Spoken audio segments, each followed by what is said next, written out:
Tuesday at 7 p.m. Hello, everybody, and welcome to another edition of Spirit Focus with Robert Painley. So thank you for joining me again this evening. I've taken a lot of questions in the last few weeks, and it's been great because I really enjoy taking the questions and finding out what people have to say, and where people are experiencing potential issues in their spiritual journeys, or things that they're experiencing that they're not real pleased about or happy about, that they want to try to resolve. So hopefully today we'll be able to give some more answers out here. But welcome to everybody up in the Midwest and Northeast who are freezing at the moment. I hope warmer days are ahead. And it's beautiful it's a beautiful day down here in South Florida. It's about 81, 83 degrees, something like that today. And just a great day for us who live here in Florida. It's a nice break from us from being in the 90s. So it's been a good day. Anyway, here we are at 7 p.m. and there are still a lot of questions. And I kind of glanced at them. I don't usually glance at them before I do this, but I did glance at them today as I was putting them together to do the show. And I think we've got some interesting questions that we haven't talked about before. So. And I apologize. I've been going through this spiritual growth period, and it has caused me some really interesting issues, like absolute no sleep for days now. You kind of tell that by my eyes today. But yeah, it's not been good. It feels kind of like normally when I sense spirit, I will tingle, or I'll get goosebumps all over me when I know I'm really connected. And now it is almost an intercerebral thing, where it kind of in that area between the brain and the skull, where I can feel this charge going through there. And it just gave me a massive headache last night. So I got about 3.5 hours of sleep. So I'm glad I didn't have a haunting today, because I wouldn't have been able to do it. I need some good energy for that. And I did, I guess I'll start there. I mentioned a show or two ago that I was going to do a haunting that had to do with a pentagram. And I didn't give a lot of details, and I'm going to not do that today too, because there could be some issues involved that I don't want to get into. But you can maybe surmise some of them as I continue to talk about the situation. So let me get my handy notes out of the things I want to talk about. So one of the things I think where I'm going to start is in response to that particular haunting. And in this one, a house that I went to years ago, and there was a son who had placed a pentagram and was doing very dark things, I'll leave it that way, over this pentagram as offerings to do spells and other things, which I won't go into here. But you kind of surmise the type of activity that was going on. There was also one that was on a wall on the other side of the room, depending on where you were sitting, but on the other side of the room on a wall that was drawn. That one wasn't so bad. That one had been painted over, didn't have a lot of energy. It was more symbolic than functional. The one on the floor was extremely functional. And when I went into the space years ago, the floor was tiled, and I had no idea what was underneath it, but I felt it and could see it and knew what it was that was there. So what I decided to do at that point, obviously informed the homeowner, and the homeowner was very well aware that it was there. And one of the reasons that they actually tiled over the floor to begin with. I much would have rather that they would have had that sealed, handled before they tiled, obviously. But it was from somebody who used to occupy that particular space, who was doing this activity in this room. And it created a lot of problems. Let's just say sickness and health issues, just bad energy from the word go. I mean, I could sense it just walking into the house, in the room. It was almost intolerable for me to be there. I did what I could without access to the pentagram years ago to mitigate its damage to the rest of the house and to the people who live there. But it was basically an open portal for years, more than 20 in this house. So recently the homeowner decided to rip up the tile, knew what was there. And so when he had ripped up that area, he called me in, and I decided to bring a uh, Wiccan um, gentleman with me who is very well known in South Florida, and to help me with this because the spell casting, the satanic aspects of what he was doing, the dark magic that he was doing, and this sort of thing in the space really needed to be healed, cut off, sealed, and removed from this space. And whatever was actually done, he needed to undo. So he spent a lot of time in that room undoing the damage that had been done. The interesting part, so I went there and we were going to do this in tandem, but while I was there, I was kind of told to stand back and let him go through his ritual perspective because then they came through me in a mediumship perspective. And so they showed me what brought this person to this place. And so there was a gentleman that had lived in the house. And when this gentleman was younger, they took me through the life process of this individual to see how we got to this dark space where he began these rituals and things in this bedroom. And so it started out showing me um, different aspects of life from the time that he was very young and finding uh, or having dead animals around the house from mostly rodents, but also a couple of mammals that were buried outside in the yard. So they showed me this aspect of him burying these things out in the yard under a tree.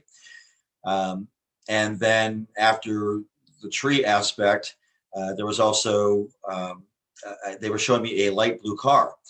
And this light blue car, there was death associated with this car or near death. And the potential near death of people involved in this accident with this blue car created a situation where this younger child, uh, younger or a teenager at the time, really wanted to make sure that he didn't experience death or had some kind of control over death or tried to, and really started his process, his descent into this darkness at that point because death became something that he wasn't prepared for and wasn't really ready for and didn't know how to deal with it. And he felt through this process.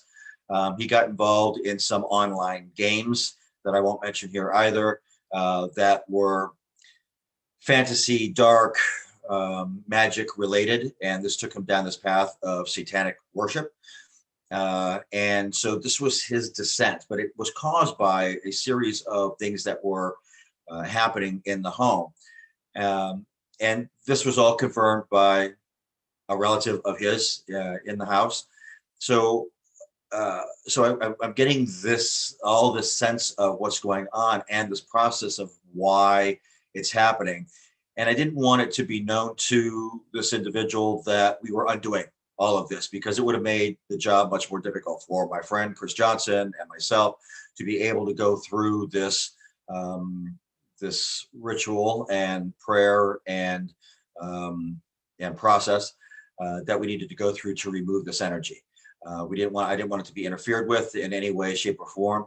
And we'll probably get to that in a little bit in another way. So, but I wanted to tell people what was going on. And sometimes it's interesting for me because I didn't know the whole backstory as to why someone has gone down this road, and maybe through that discovery, find a way that I can help get them on the right path. And that's what's important to me is to make sure that people's spiritual journeys are the one that they're supposed to be on. And in this particular case, it's just not. It's he is completely not on the right course. But after a variety of attempts to try to help him in some ways, he's just not receptive. Maybe that will happen somewhere down the line. But for at least the moment, this house is now safe and safer to be in. And I'm really kind of happy about that. And a couple other things I want to tell you. I think I've told people before here. I'm very, very surprised all the time at how I encounter spirit, and that sometimes even surprises me. I think I did a whole show one time on how spirit surprises me. And in one, and this, there are a couple things that at this house. One was I don't often get reincarnation aspect of things, and rarely do I. I mean, I will if I have particularly look for it or ask particular questions, but rarely will I just sense it or feel it. And there were three people in this home, and there was a young woman in this home. And one of the funny aspects was through a reading that I was doing was I had to stop the reading. And I said, this may sound a little creepy, but I had to look you directly into the eyes because I need to see something that may be here. And so I did do that. And when I did, I was told at that moment that she was a relatively recent, had been recently reincarnated into the life that she has now, into the physical body that she has now. And when I said that, she started to cry. And she said, I have wondered that all my life. And that's one of the questions I had for you today, was to ask this because I don't feel like this is my body. I don't feel like it. And I had to explain to her that the body that she's in is the body that she needs at this point to learn the life lessons that she needs to live, to learn and to live. And and the body that she was in had a shorter than normal life expectancy based on decisions that were made in that particular incarnation's life process. So I tried to explain that, but then I was told by Spirit that I can't give too much information, and because she was going to be too curious, it was going to be easy, quite frankly, to find loved ones, family members, friends, and things that are still on this plane from when she left it, that she would be too curious not to go back and try to pursue that old life. She got the lessons, her soul got the lessons that she needed from that past incarnation, and the new body, the new path that she has chosen in this particular lifetime needs to be honored and needs to be pursued. So I gave her what she needed and reminded her of what that life lesson was from her past life, and told her what her life lesson is on this plane, so and in this existence, so that she has directionally what she needs to know. And I think she told me, and I think that she, now knowing that she's not crazy, it's confirmed by her spirit guides what she needed, what she'd always felt about herself, her true self, about her spiritual self, was actually accurate and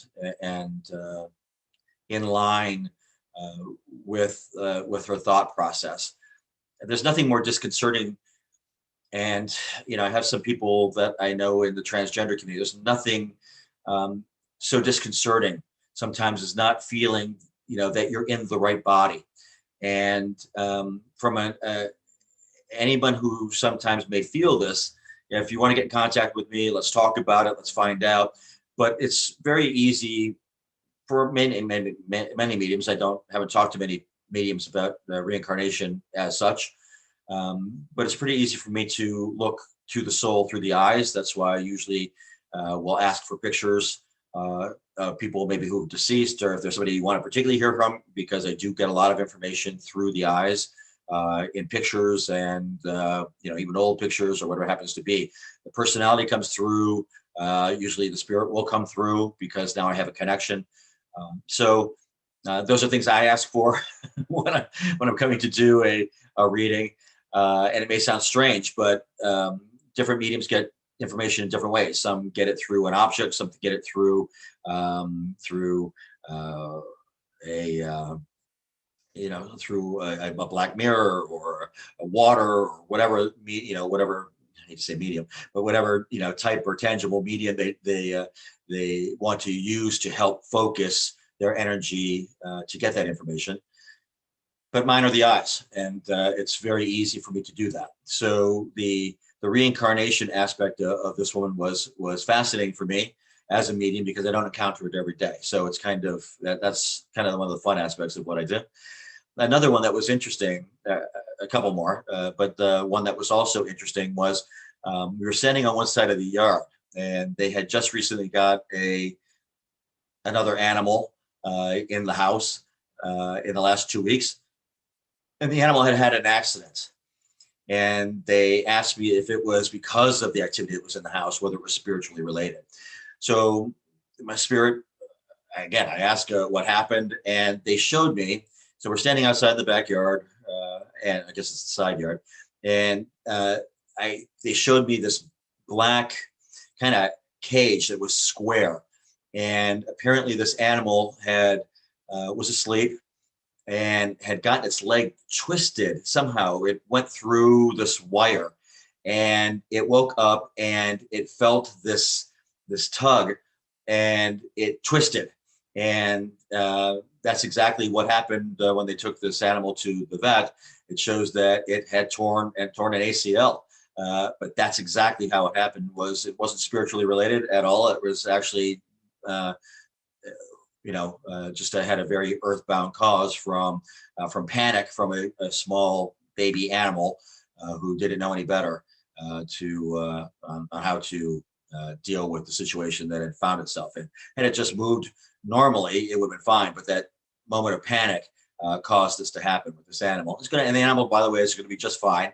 It's a beautiful little animal, and I won't say the type of animal because it may be identifying. It's not a dog or cat, so I don't want to go there, so that I haven't gotten permission to tell some of these stories. So I'll keep it nebulous. But that's what happened there. And one other thing that was really interesting was that for some reason, so these are people who love animals of all types.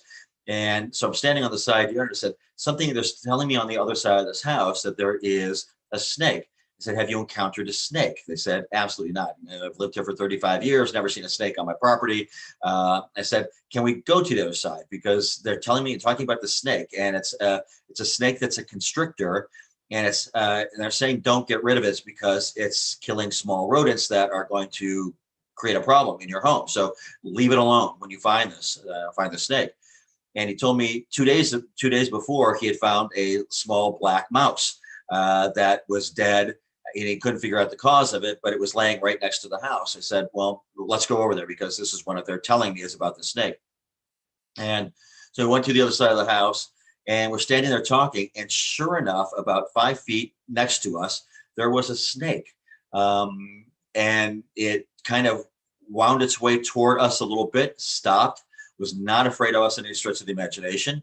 And I just told them, look, don't ever harm this snake. It's here for a reason. And the snake just kind of turned around and slithered away. No fear of the people. And but they had never seen one there in 35 years. The fact that we just walked over there and I told them about that this was what was on the side of the house before we got there. Again, some things like that just amaze me.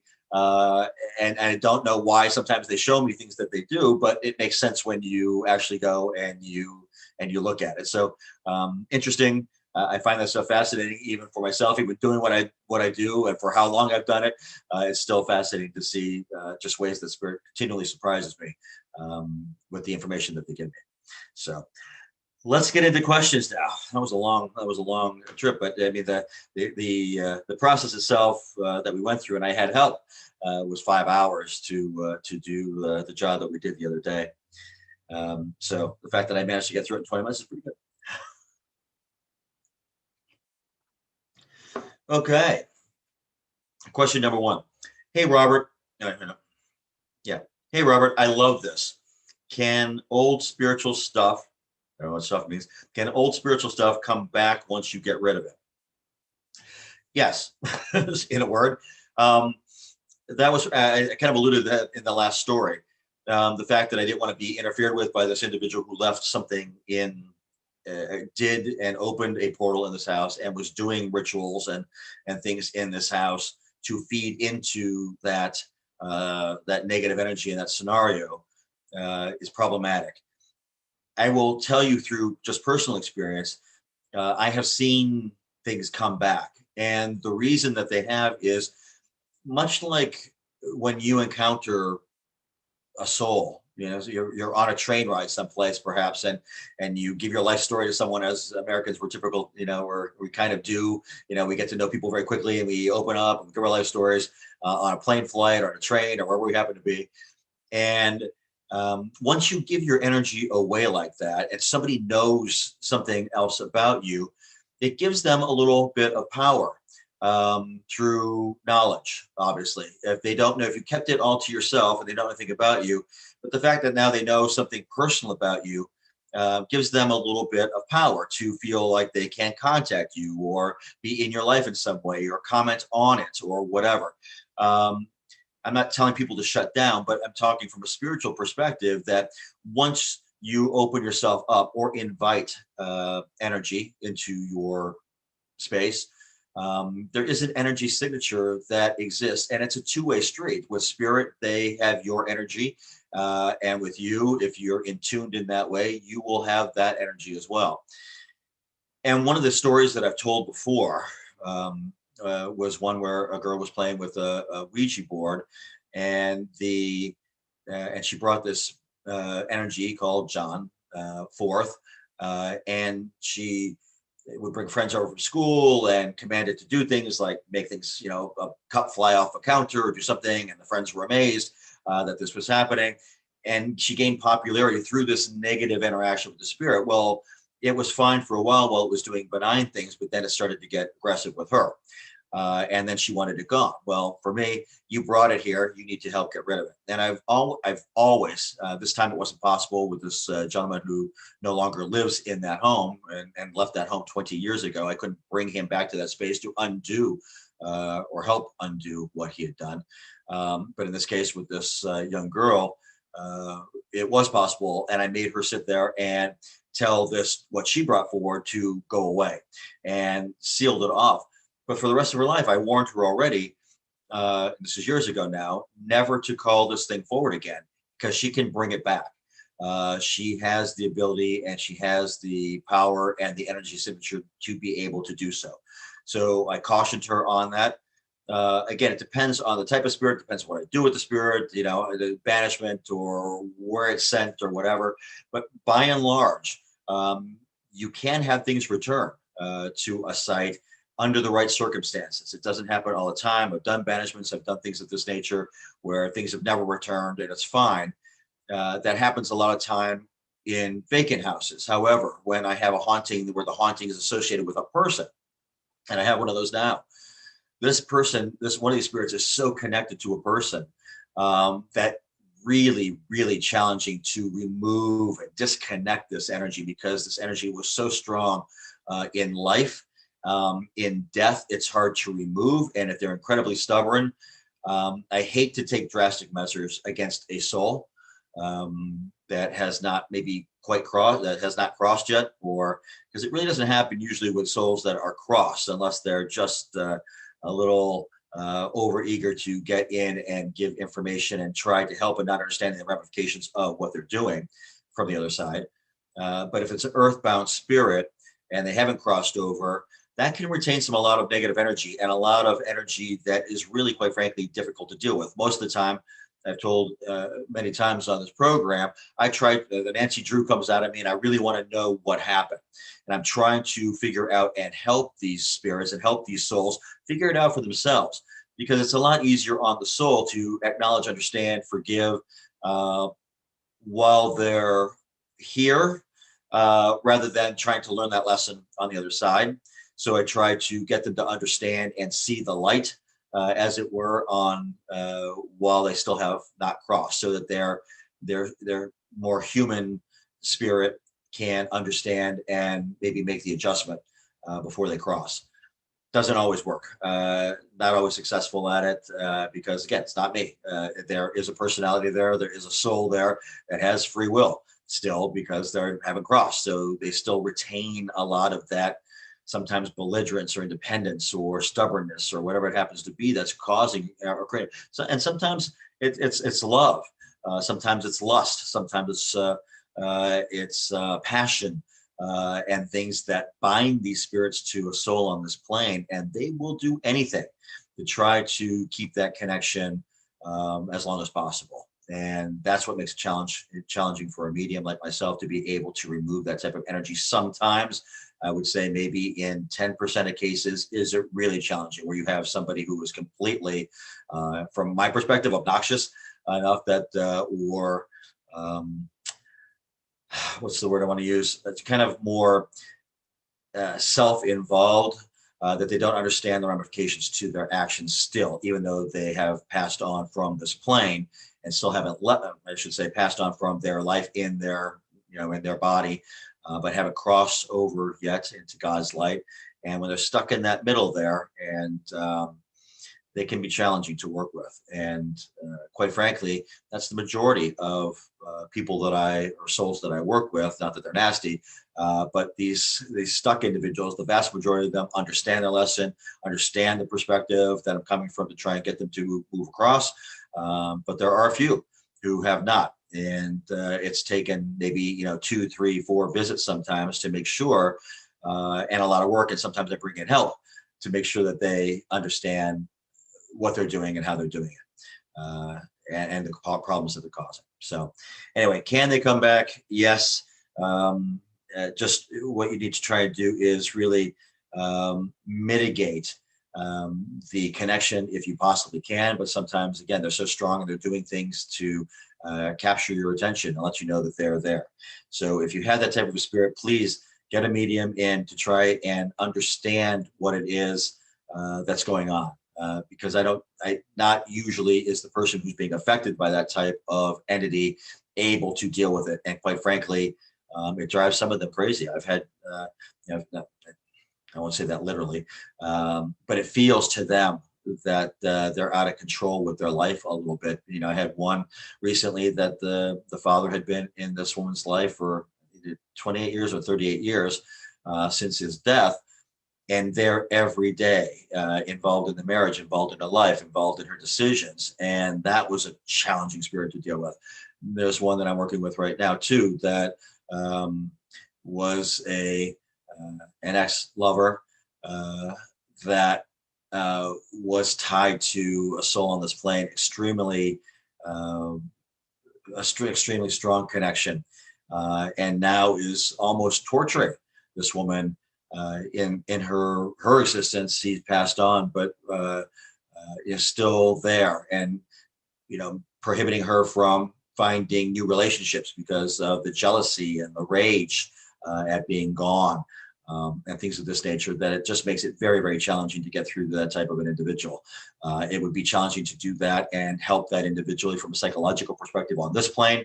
Now imagine if that person no longer has a body and can be in every place that she is, and she doesn't have the luxury of of a restraining order or something of this nature, and she's got to live with it. And how do you do that? And so that's something that we've been working on together. And hopefully, I'm actually going to talk to her tomorrow, and hopefully we can help resolve that some more for her. Let's see, what else? Do you think that animals can come back and be reincarnated in your lifetime? I feel that my Yorkie was with me previously. Okay.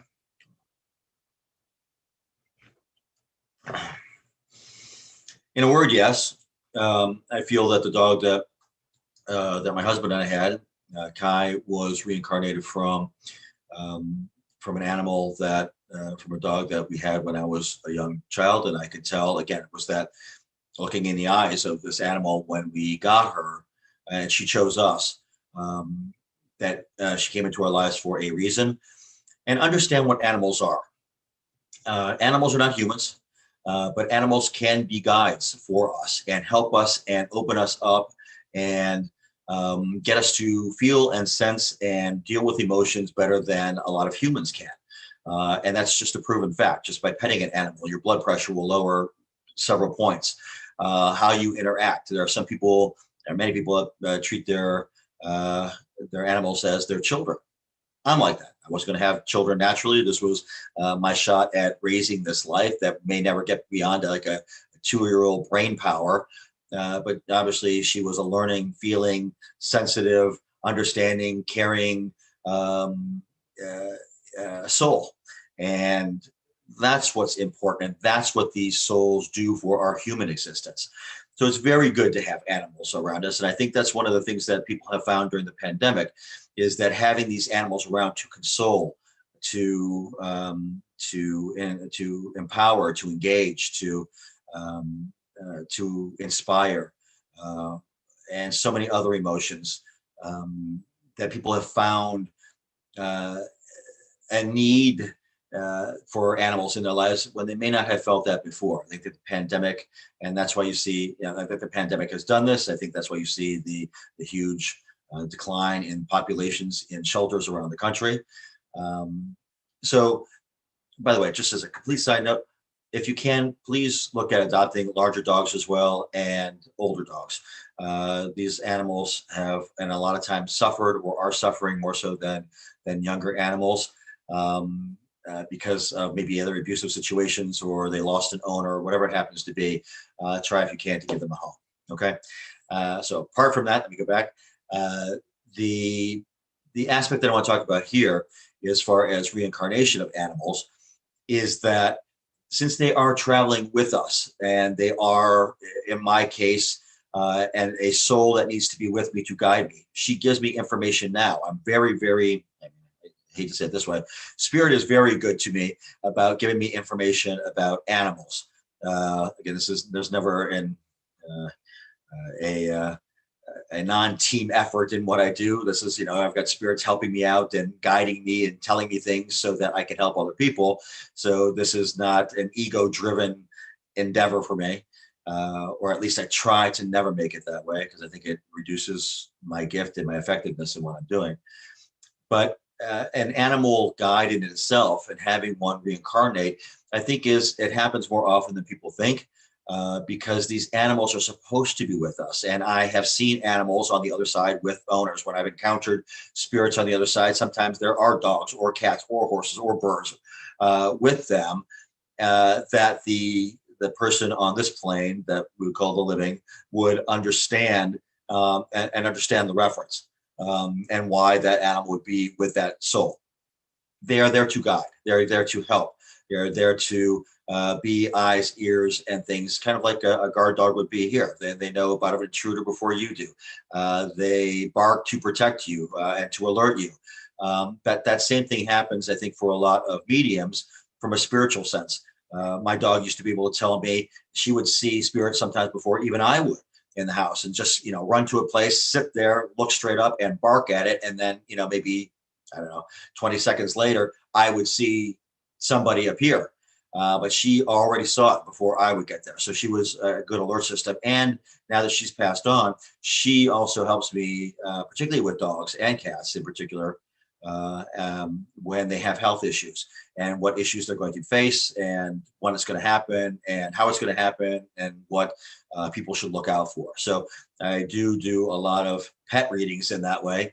It's not something that I started out doing, but it has really grown since the passing of this animal. But I had to be with her in this life for her to be able to be so connected to me, in the spiritual sense, that she could give me and pass, and I would understand the information that I was being given. So reincarnation of animals and spirit guides, much like people can reincarnate, those traveling souls that come along with us, can also reincarnate to stay in our lives, maybe once or twice or multiple times, depending on the life cycle of the animal involved. It can happen, and I've seen it happen, with animals that I've encountered, quite a bit. So don't be so quick to shrug that off if you feel it. But I think one of the things that you have to remember, much like I told you a story about it, read this woman, the girl that I read yesterday, about the reincarnation there, and I don't get that often with people, with animals. And I didn't want her to go and try and find out what her old life was like, or people that she had met in the past. Never treat an animal that you feel was reincarnated as that animal, because that identity is now gone. It's a new animal. It's here for a new reason in a new body. It may also have lessons to learn, to move on, and to continue to help guide you. So don't stunt ever a soul's growth because you feel you need that connection, to that. It's the same soul, but it also has a path. And while that path may be in conjunction with you, that path also has independent needs, wants, desires. If you had for example, if you had a dog in your 30s, and you were incredibly active, and you're incredibly, running around with that dog all the time, and you had fun, and you played, and you played rough, and you had a great time. Now in your 60s or 70s, and now maybe you have in a wheelchair or something, you may get a different type of dog that may be the same soul that's now a caregiver dog. So the functionality change of the dog's soul to run and play and learn who you are and learn how you are and how you interact as a person to now caring for you as a person in a different way. So that's a soul journey for an animal, just like we have a soul journey. They are capable, obviously, of learning and have intelligence and have feelings. And you have to respect that. So please don't ever, much like I would never suggest and would never tell a human to go find about their own life and try to reconnect with that old life. Please don't do that with an animal. It's the same thing I would feel. Some people have a child, have a child, and unfortunately a child dies, and they try desperately to have another child, and then they think that that's the child that they're going to have will take the place of the child that they lost. And they have to come to a realization sometimes that that personality is now completely different. It's a different entity, and you have to treat it as its own self, not what you lost. That you have to deal with in a separate way. Okay, in a spiritual sense and in a physical sense. Let's see. I hope these are helpful. Um, okay, let's say. What would you say to someone who was practicing dark magic? Tough question. Um, if it were a layperson, don't. Be a one-word answer. Don't, because you don't know what you're doing.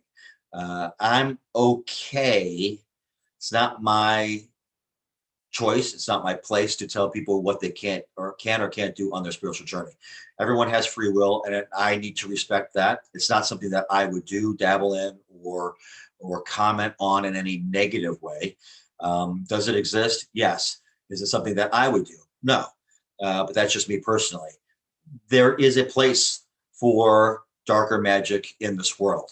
I won't get into benefits, disadvantages, or whatever of that, of dark magic. But I will say that there is a certain amount of power, influence, that I respect greatly when it comes to working with that type of energy. In what I do, I don't get the choice or the luxury of picking what is wrong with at my client's house. I have to deal with what is there, and a lot of times it does involve this a darker magic entity. The saint and the saint worship that I got into the other day to try and resolve. That was in the house, Ouija boards or Wiccan practices. And not all Wiccan is dark, and people have a misconception about what it is. So I don't want to jumble everything into a large basket. I will just say the practice of dark magic itself, which can be and is in multiple religions and is in multiple avenues of spiritual hierarchy, or if I don't want to say hierarchy, but spiritual expression, that it does exist, that it has the potential in the wrong or unknowing hands to create lots of problems. So if you don't know what you're doing, please do not dabble. I would say that, much like you wouldn't dabble playing with a machine gun, you wouldn't dabble playing with something that has a potential to cause real harm. And it does. If I were you, I'm okay from a theoretical sense that if you know someone who, if you were born into this family tradition, if you're curious about it at all, that you find a master, a teacher in that realm, so that it makes sense and that you are guided properly. Very rarely. There's a lot of information out there in books. I don't trust a lot of mediumship books themselves, because a lot of them tell me that if I don't do something a particular way, that I'm not doing it correctly, which to me, I don't believe at all, because my gift is my gift. I don't need somebody else to tell me what my gift is or how to use my gift.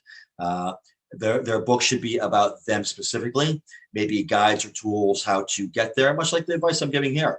I can tell you how to protect yourself. But there are multiple ways to do it. And I want you to find one that's comfortable for you. But I will never tell you that if you don't do it this way, you're doing it the wrong way. There are things that you could do wrong from a protection aspect. I'll be happy to tell you what those are as well.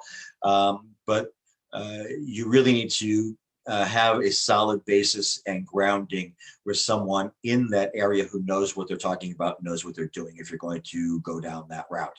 And the question didn't sound like you're going down that route, but there's a lot of curiosity out there for magic in general. And all of that is influenced by movies and television, and kind of false perceptions and misconceptions about different types of religions and practices and traditions that are out there. So get your basis in fact, and get that basis in fact from somebody who is traveling that spiritual road. And that would be my best advice if you're going to if your curiosity is such that you need to feel, or you feel that you need to go down that route. Okay, I'm going to leave it there. This is a sticky subject. It's a tough one because I don't want anybody to ever feel like I'm judging them on their journey. I'm not. It's not my journey. So it's hard for me to talk about things that aren't my journey. I can put myself into my client's journey because Spirit tells me if they're off path, on path. But somebody else's spiritual journey is something that I will usually stay away from unless I really feel that they are threatened in some way because of their lack of knowledge or misinformation about what they are purportedly practicing or adhering to. And if I feel that they're in danger, it's my duty to tell them why I feel that way and what it is, and to seek outside counsel, again, with somebody who is very, very familiar with that genre, whatever it happens to be. So I'm not looking down on anybody's spiritual journey from whatever choices that they make or curiosities that they have. My job is not to judge. My job is to get information and relay it so that it makes sense and gives people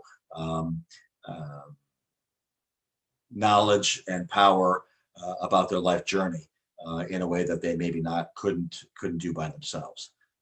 My job is never to judge, and I get a lot of information when I do, and I'm never judgmental about it. It is what it is. It's just information, and it's a matter of dealing with the information the way it's presented to make sure that if that course that they're currently on is detrimental to their soul's journey, what they're supposed to be doing, on their life lessons that they're supposed to be doing or obtaining in this life, making sure that they have the knowledge and the power to make the changes that they need to make. But ultimately, it's always my client's decision and their free will that will ultimately determine what they choose to do in their own life and in their own spiritual journey. Okay. Well, I got serious requests. Let's see. It's 1:45. Wow, this hour's flying. Robert, I got pinned down and couldn't move the other night. I started saying prayers and it went away. This isn't the first time it's happened. It's really frightening. What can I do to stop it?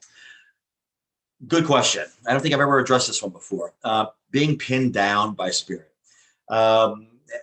It's happened to me, so I'm very familiar with it. There are all kinds of spirits and all kinds of reasons that this could happen.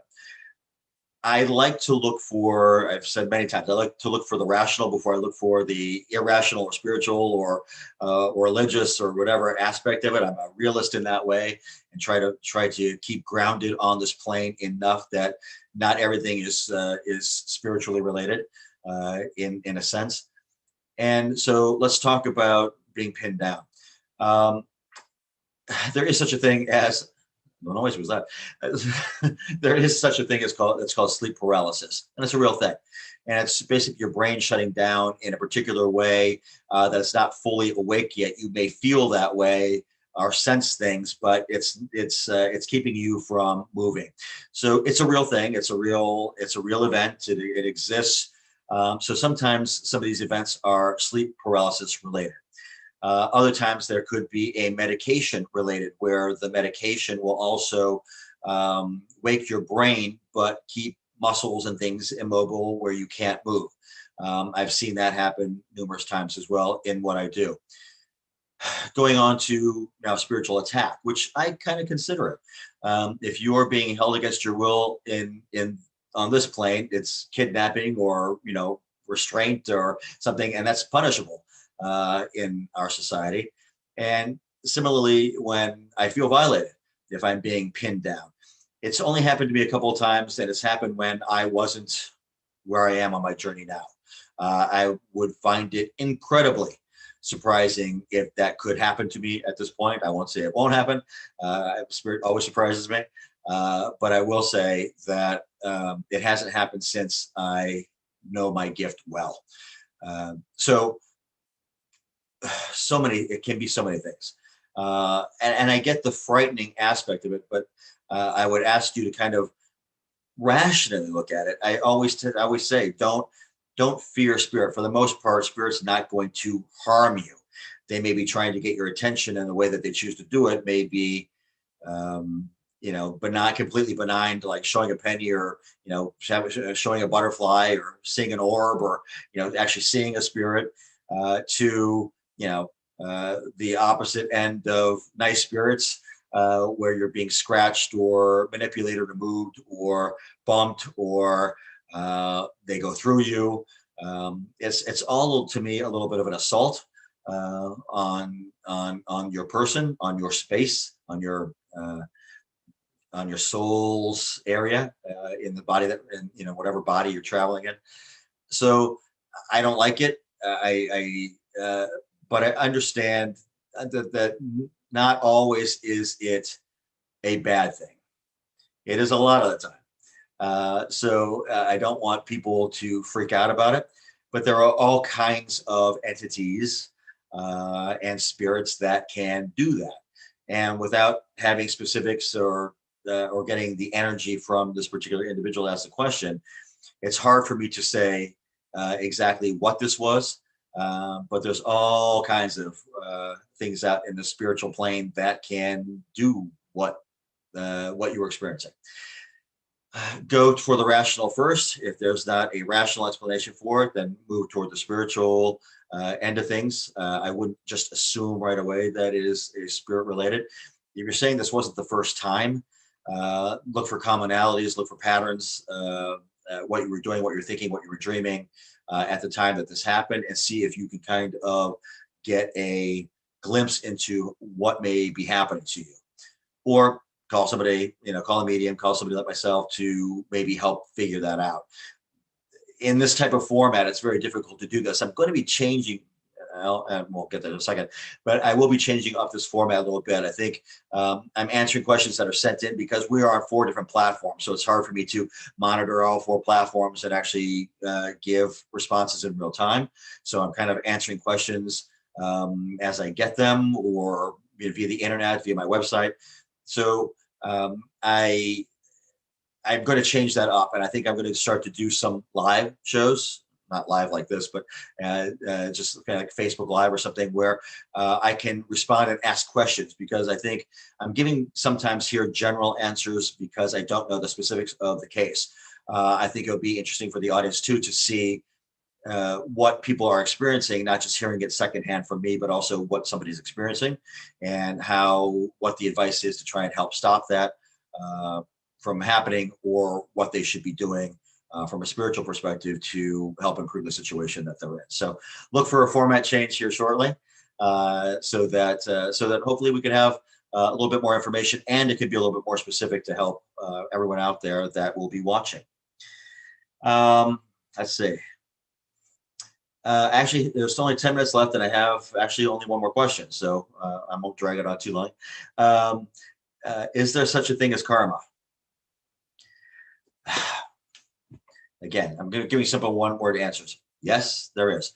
But people, I think, in our country have a little bit of an unhealthy view of what karma is because of how I hear it used.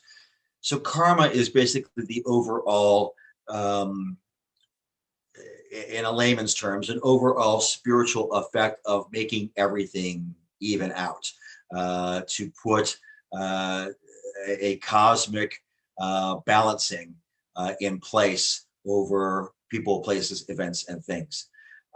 So People in Western world, most people that I hear who use it incorrectly, do very strange things that are unhealthy and quite frankly detrimental to your own karma. Karma should not be wielded like a stick, where you get to play judge or jury about karma. I've heard it through the election. I've heard it through COVID with people who not wear masks versus don't wear masks versus whatever. And, I hope this person gets this, or I hope this person does that, or karma will get this person for being this. Um, Refrain whatever you can from doing that, because understand what you're doing. From a karma aspect, you're wishing bad on somebody. And what type of karmic effect do you think that has on your soul, on your journey? Never wish bad on somebody else, because what happens from a karma perspective, that what you're wishing on somebody else theoretically will be returned to you. Just do good. Understand that if you believe in karma, understand that karma will happen regardless of what your opinion is about who it should attack, and or attack. I say it in a bad way, but how that leveling field should be wielded in a spiritual or cosmic or divine sense. That's not for you to decide. And you're putting that information out there is really bad for your own soul's journey. So please, please, please, if I can, one piece of advice to people today is, when it comes to karma, stop saying that you wish, that you can't wait till karma gets somebody. You can't wait till that happens. You're really doing a disservice to your own soul's journey. And, what you're putting out there may just come back in a karmic sense to bite you in the butt. I'll leave it there. So if you have any more questions on that, I went through that very simplistically. Maybe I could do a whole show on karma. But this is the one thing that I think people do that annoy me the most. And when I hear it, I have corrected people in public because of my strong feelings in this way. And you just need to be careful. Mind your own business. You don't need to wish negative karma on somebody else. It is really, really bad for your own karma to do so. I will leave it there. Word of warning, and hopefully a word of hope. And it should make your life better when you're not being judgmental. Judge not lest you be judged. And when you're wishing karma on people that way, you're coming off in a judgmental sense. Stop doing it. Okay. And with that, I will leave everybody. I got to put the glasses back on so I can see what I'm doing. And thank you so much for joining. And I don't know if I will be here. I'm in the process of moving locations. We'll get into that in another show and what's going on, but a lot of new changes and exciting changes coming up in my life. And part of that is a move. So next Tuesday, there are some things going on at that point that need to be addressed. So I may do a rerun at that point, but I will be back here with new topics and new questions. So if you have any questions, please submit them. I'm happy to answer them here on air. Thank you so much. And I wish you all a great night and a lovely week, and blessings to you all. Have a great night.